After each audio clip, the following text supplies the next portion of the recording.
Kita nyo guys yan.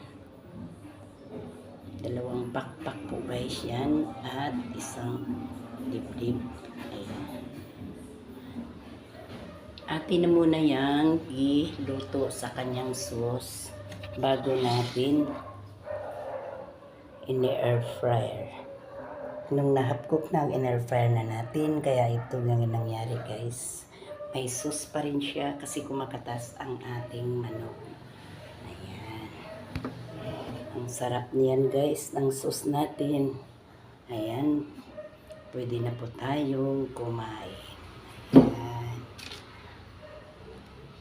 Okay guys. Silipat na po natin ang ating air fryer na ano.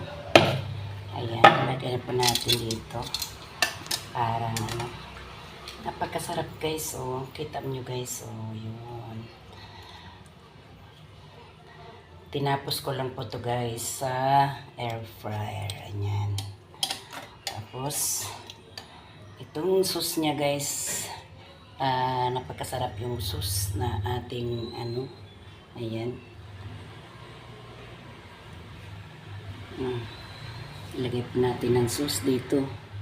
Parang mayroon siyang sauce. Ayan. Ayan. Ngayon guys, balik na muna natin dito. Baka mabasag ang ating fryer. Di pa tayo puhugas.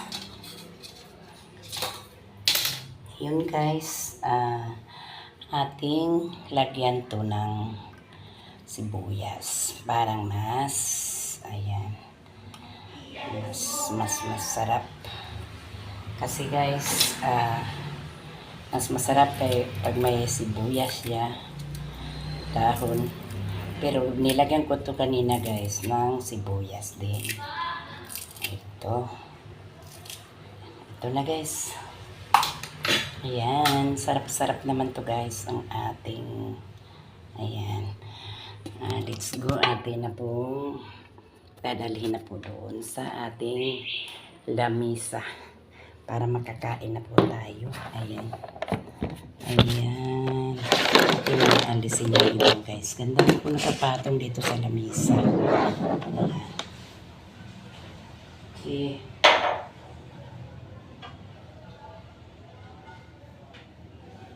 Ayan. Ang ating ulam. Ayan. Kukuha tayo ng kanin. Ayan guys ang ating kanin. Ayan. Kakain na po tayo guys. Ayan.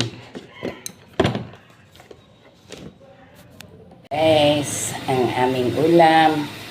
Nakakain ako guys, pero ang dami pa rin natitira. Titira ko to sa aking anak guys. Oh. Favorito niya to.